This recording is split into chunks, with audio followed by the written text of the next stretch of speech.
अगर आप BCom exam की प्रिपरेशन कर रहे हो और इनकम टैक्स समझ नहीं आ रहा है तो ये वीडियो आपके लिए गेम चेंजर होने वाली है students. Hello everyone, welcome back to my channel. मैं हूं डॉक्टर मोहिनी वालिया और आज हम कंटिन्यू कर रहे हैं इनकम टैक्स बेसिक्स के पार्ट 4 को, जहां हम कुछ इंपॉर्टेंट कंसेप्ट्स और कवर करेंगे जो एग्जाम में डायरेक्टली आते हैं। तो अगर आपने हमारी प्रीवियस वीडियोस को नहीं देखा है तो प्लीज स्टूडेंट्स, सारी वीडियोस आपको चैनल पर अवेलेबल हो जाएंगी, तो please go and must watch. और स्टूडेंट्स, आज की वीडियो में जो हम 20 क्वेश्चंस को कवर करेंगे, उन 20 क्वेश्चंस में से आप प्लीज ये चेक करते रहिए कि आपके कितने क्वेश्चंस सही आ रहे हैं, और लास्ट में अपने जो करेक्ट आंसर्स होंगे उनको कमेंट्स करके हमें जरूर बताइए कि आपने कितने सही क्वेश्चंस किए हैं। ठीक है स्टूडेंट्स, तो चलिए स्टार्ट करते हैं आज का first question. That is, municipal taxes are allowed only if, जो म्यूनिसिपल टैक्सेस होते हैं स्टूडेंट्स, जो हम इनकम फ्रॉम हाउस प्रॉपर्टी में कैलकुलेट करते हैं, जीएवी में से जो म्यूनिसिपल टैक्स माइनस किया जाता है वो कौन से वाला होता है? ड्यू वाला होता है, या paid by owner, paid by tenant, या फिर उसको इग्नोर किया जाता है? तो ये होता है students municipal taxes paid by the owner. So option B will be the right answer for this particular question. Let's move to the next question. Which deduction is allowed even if no rent is received? अगर हमारे पास कोई भी rent receive नहीं हुआ है during the year, इसको हम एक मान सकते हैं या तो वो सेल्फ ऑक्यूपाइड रहा है वो, या वो फुल्ली वेकेंट रहा है। तो इस केस में क्या हो जाएगा, हमें वहां पर स्टैंडर्ड डिडक्शन नहीं मिलेगी, क्योंकि एवी हमारी क्या हो जाएगी, नील हो जाएगी। म्यूनिसिपल टैक्सेस नहीं होगी, क्योंकि जब एवी ही हमारे नील हो चुके हैं तो म्यूनिसिपल टैक्सेस कैसे होंगे। रिपेयर्स भी नहीं होगा तो क्या होगा, इंटरेस्ट ऑन लोन। स्टूडेंट्स, चाहे लेट आउट हो, चाहे वैकेंट हो, चाहे आपका सेल्फ ऑक्यूपाइड हो, आपको दो डिडक्शन तो कंपल्सरी मिलती है। First one is interest on loan and second one is pre period interest. ठीक है स्टूडेंट्स, तो यहाँ पर आपको ऑप्शन में दिया है interest on loan, so this will be the right answer for this particular question. Let's move to the next question. Recovery of unrealized rent is कब होता है? Not taxable, नहीं, it is taxable. Taxable in the year of recovery. Yes. Student, जब भी हमारा unrealized rent recover होता है और वो हमारी रूल ऑफ कंडीशन 4 को सेटिस्फाइड करता है, तभी वो हमारा टैक्सेबल होता है in the year of recovery. ठीक है, तो option B will be the right answer. Next question क्या कहता है स्टूडेंट्स हमारा, loss from house property can be set off up to. अब स्टूडेंट्स यहाँ पर बात की जा रही है, ऐसा तो नहीं है कि हाउस प्रॉपर्टी जब भी हम टैक्सेबल अमाउंट कैलकुलेट कर रहे हैं तो हर साल हमें इनकम ही हो रही है, कई बार क्या होता है हमें लॉस भी हो जाता है। ठीक है, अब एक बात बताइए, अगर हमें यहाँ पर लॉस हुआ है 2.5 लाख रुपए का, तो कितने तक हमारा यहाँ पर सेट ऑफ हो सकता है? सिर्फ और सिर्फ 2 lakh. 2 lakh is the maximum limit which can be set of. ठीक है, ये हमारी लॉस फ्रॉम हाउस प्रॉपर्टी की एक मैक्सिमम लिमिट होती है जिसको हम राइट ऑफ कर सकते हैं, सेट ऑफ कर सकते हैं। ठीक है, तो स्टूडेंट्स यहाँ पे आपका सही आंसर क्या हो जाएगा? Option B, that is ₹2 lakh. So next question is, which is indirect expense? Student, as you all know, there are two types of expenses.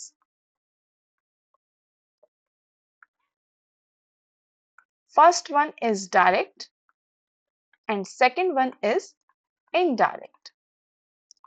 Direct expenses कौन से होते हैं स्टूडेंट्स? जो आपके डायरेक्टली मैन्युफैक्चरिंग से रिलेटेड होते हैं।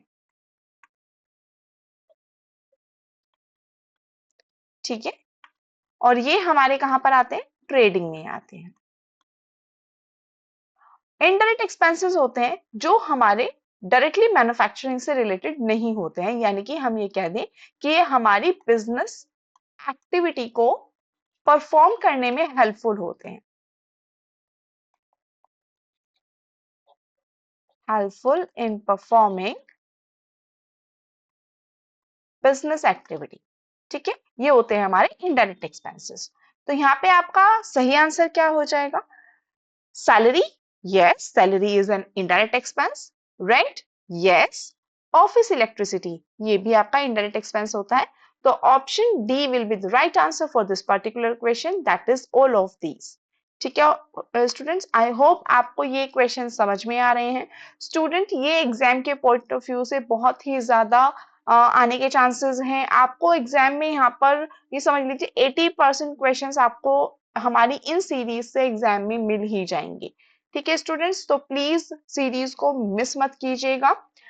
चलिए स्टूडेंट, नेक्स्ट क्वेश्चन देखते हैं। हमारा नेक्स्ट क्वेश्चन क्या कहता है? Expected rent is determined as. Expected rent क्या होता है student? As you all know कि जब भी हम इनकम फ्रॉम हाउस प्रॉपर्टी को कैलकुलेट करते हैं तो वहां पर हम एक प्रॉपर फॉर्मेट को फॉलो करते हैं। वो फॉर्मेट क्या है हमारा? सबसे पहले लेते हैं हम अपना फेयर रेंट। फेयर रेंट में और म्यूनिसिपल वैल्यूएशन में हम क्या करते हैं? हमारा कंपैरिजन करते हैं। इन दोनों के बीच में हमने कंपेयर किया, विच एवर इज हाई, इन दोनों में जो ज्यादा होता है हम यहाँ पर ले लेते हैं। फिर उसके बाद स्टैंडर्ड रेंट से उसको हम क्या करते हैं? कंपेयर करते हैं। ये हमने यहाँ पर कंपेयर किया, तो यहाँ पर जो विच एवर इज लेस होता है उसको हम ले लेते हैं और वो ही हमारा क्या कहलाता है? एक्सपेक्टेड रेंट कहलाता है। आई होप आपको ये वाली चीज याद है। ठीक है, तो यहाँ पर हमसे पूछा गया है कि एक्सपेक्टेड रेंट क्या होता है। अब ऑप्शन में यहाँ पर स्टूडेंट्स दिया गया है higher of municipal value and fair rent, lower of municipal value and fair rent, only standard rent and only actual rent. तो स्टूडेंट यहाँ पर हमें तीनों के बीच में कनेक्शन देखना होता है, फेयर रेंट, म्यूनिसिपल वैल्यू और स्टैंडर्ड रेंट।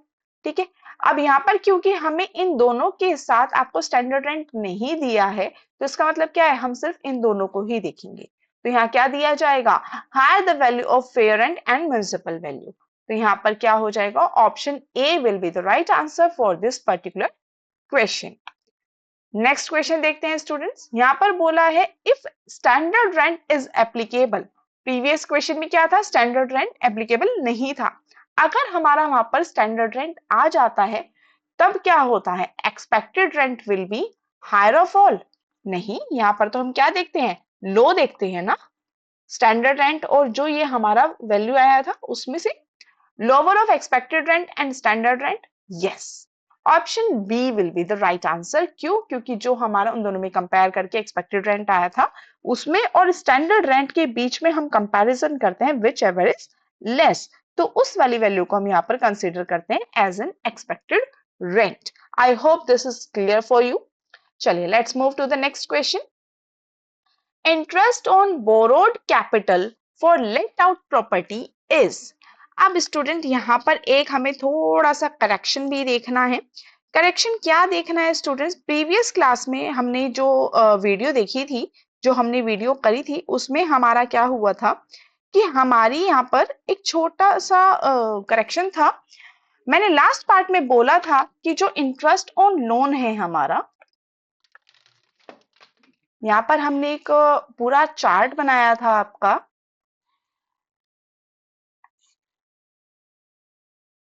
क्या था? For construction and for repair. अगर हम यहाँ पर बात कर रहे हैं स्टूडेंट सेल्फ ऑक्यूपाइड की, तो फॉर कंस्ट्रक्शन हमें मैक्सिमम लिमिट मिलती है 2 लाख रुपीस की और फॉर रिपेयर हमें मिलती है 30,000 रुपीस की। ठीक है, लेकिन अगर यही बात की जा रही है लेट आउट प्रॉपर्टी के लिए तो देयर इज नो लिमिट। ये क्या होता है? ये फुल्ली होता है आपका। ठीक है, यानी कि यहाँ पर आपको क्या मिलता है? फुल्ली एग्जेम्पशन मिलता है। तो यहाँ पर आपका सही आंसर क्या हो जाएगा? Fully allowed, there is no limit for this. तो interest on borrowed capital for let out property there is no limit, fully allowed होता है। तो option B will be the right answer for this particular question. अब student यहाँ पर अगर पूछा जाता है interest on borrowed capital for self occupied property, तो यहाँ क्या होता? Allowed up to rupees 2 lakh हो जाता। क्योंकि यहाँ पर आपका लेट आउट प्रॉपर्टी आया है इसलिए यहाँ पर फुल्ली अलाउड हो जाएगा। ठीक है, I hope you are getting the points. चलिए students, let's move to the next question. Which of the following is not deducted from GAV? Gross annual value में से हम क्या डिडक्ट नहीं करते हैं? वो क्या होता है स्टूडेंट?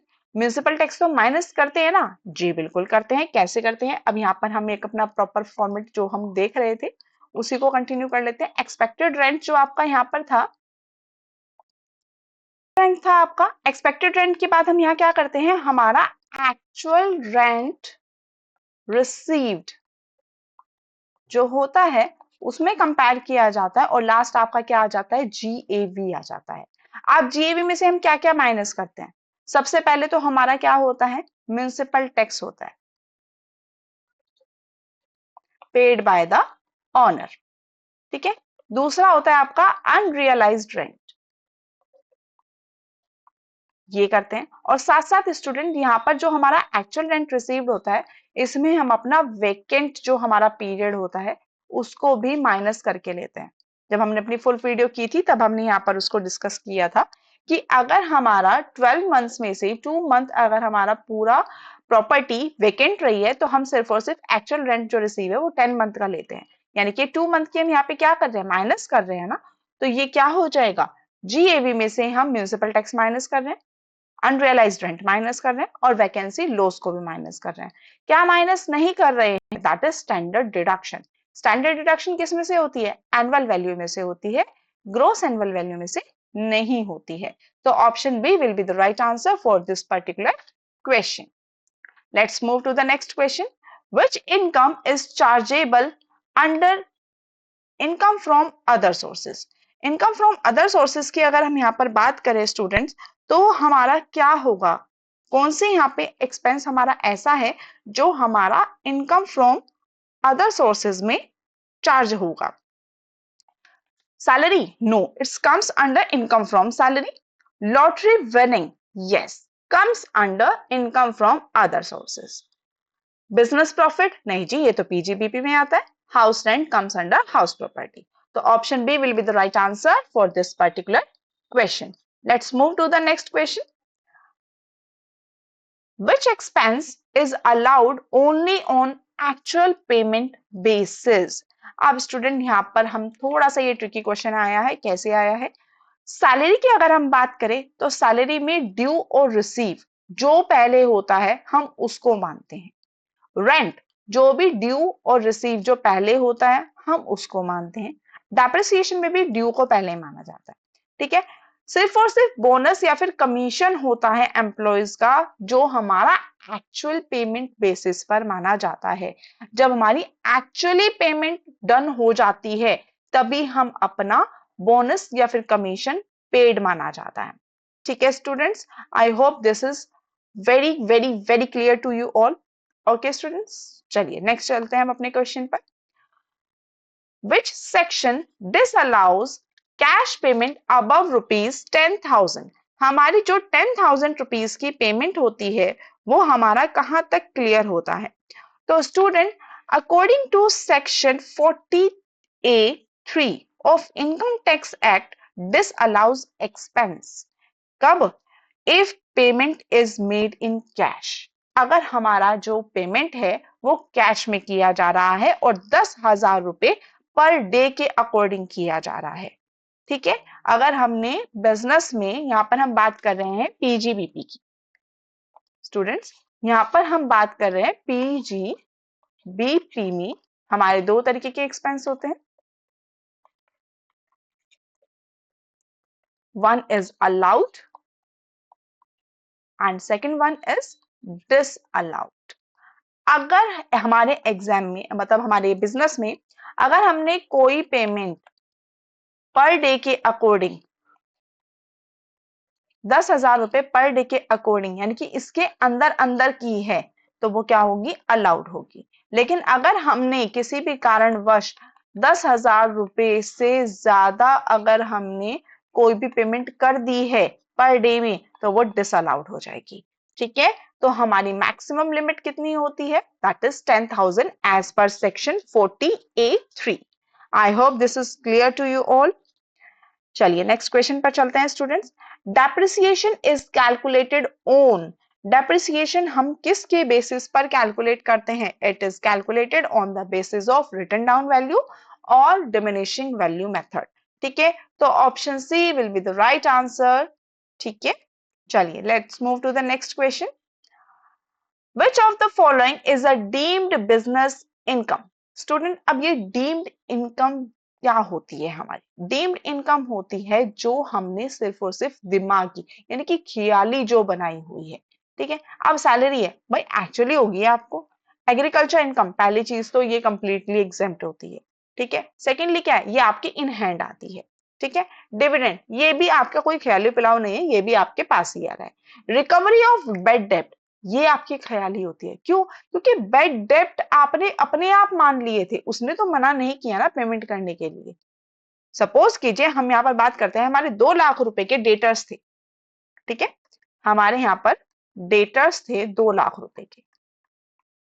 हमने वहां पे क्या किया, बेड डेप्ट अपने आप मान लिए कि हमारे जो 20,000 रुपए के बेड डेप्ट हैं वो अब हमारे पास पेमेंट नहीं आएगी। ठीक है, लेकिन उसने क्या करा, देर करा लेकिन उसने पेमेंट जरूर कर दी। ठीक है, तो ये क्या हो गया, ये रिकवरी हो गई आपकी, रिकवरी ऑफ बेड डेप्ट।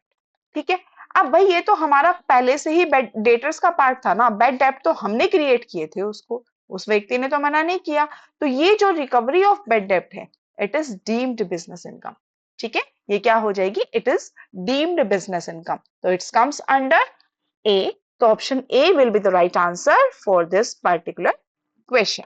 चलिए स्टूडेंट, नेक्स्ट क्वेश्चन पर चलते हैं।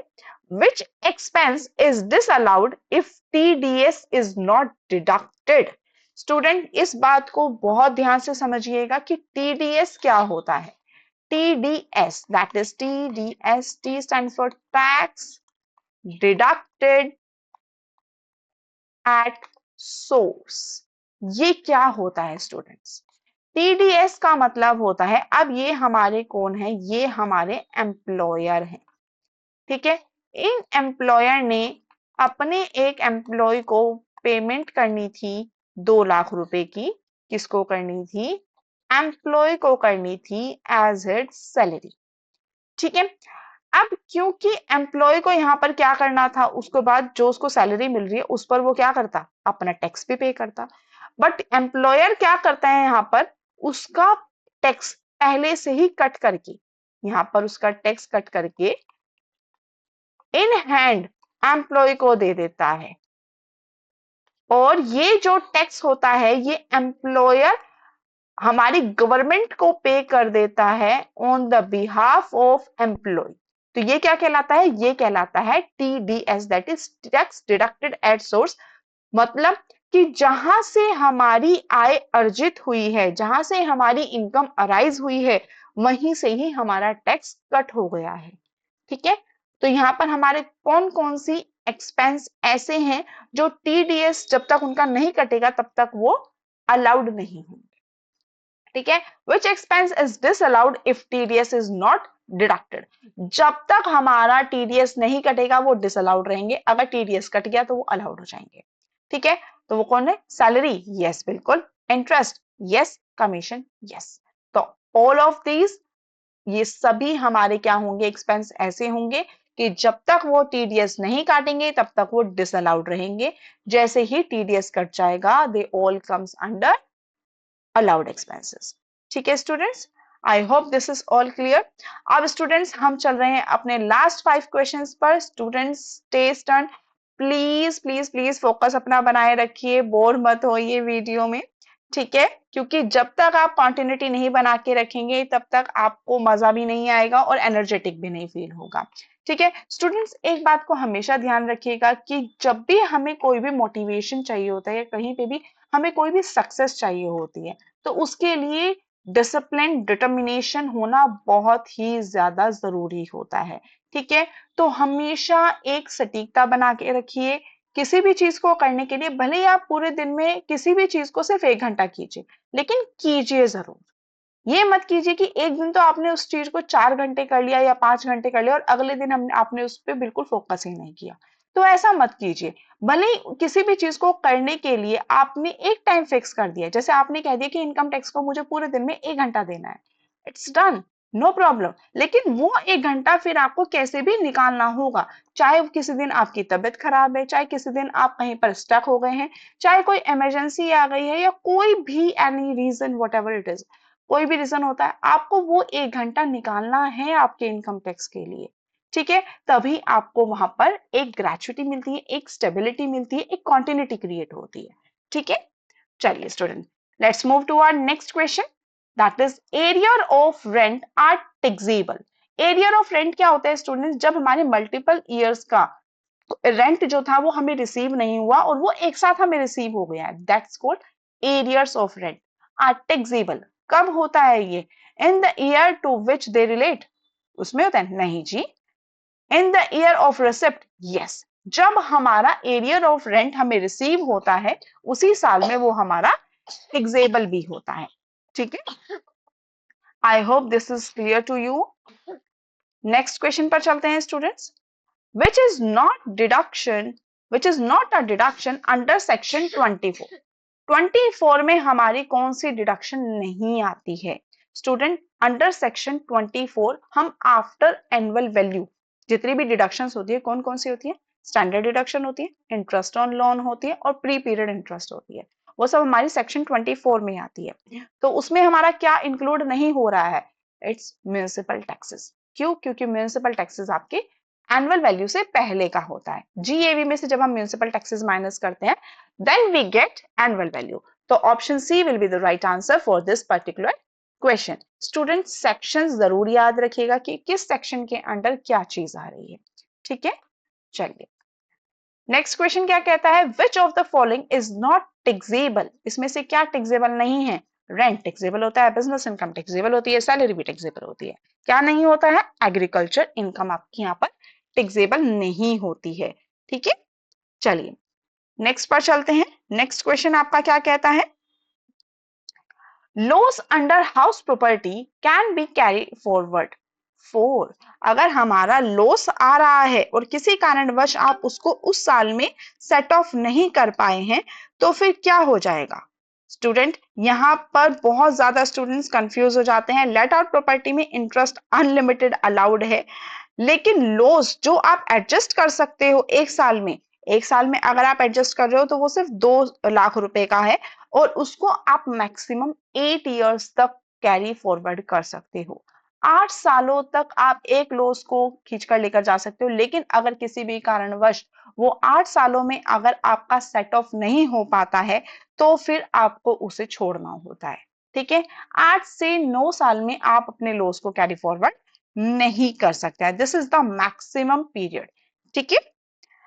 चलिए तो option C that is 8 years will be the right answer. Let's move to the next and the last question of our day. क्या कहता है? Which of the following is not included in business income. Business income में आपका कौन से वाला यहाँ पर इंक्लूड नहीं होता है? Profit from sale of goods, ये नहीं होता है भाई, गुड्स हमारा ऑपरेटिंग एक्टिविटी होगा। कमीशन इनकम, नहीं नहीं, ये भी हमारी अलाउड इनकम होती है। कैपिटल गेन्स, कैपिटल गेन कैसे हो जाएगा बिजनेस इनकम में? ये तो कैपिटल गेन है तो हमारे कैपिटल गेन के अंडर जाएगा, तो option C will be the right answer, ठीक है स्टूडेंट्स। अगर आपको ये सीरीज हेल्पफुल लगी है तो लाइक जरूर कीजिएगा, ठीक है, और अपने फ्रेंड्स के साथ इसको जरूर शेयर कीजिएगा। और अगर आपको हमारी सीरीज अच्छी लग रही है और अगर आप चाहते हैं कि हम अपनी इस सीरीज को कंटिन्यू रखें तो प्लीज प्लीज प्लीज कमेंट में पार्ट 5 जरूर लिखिएगा और चैनल को सब्सक्राइब जरूर कीजिएगा। और कमेंट में हमें जरूर बताइएगा कि आपको नेक्स्ट कौन से वाला टॉपिक चाहिए और साथ साथ आप हमें ये भी बताइएगा कि आपका स्कोर कितना हुआ है, ठीक है। तो चलिए स्टूडेंट्स, मिलते हैं नेक्स्ट पार्ट में, तब तक के लिए keep studying and keep focused and please do like share and subscribe our channel.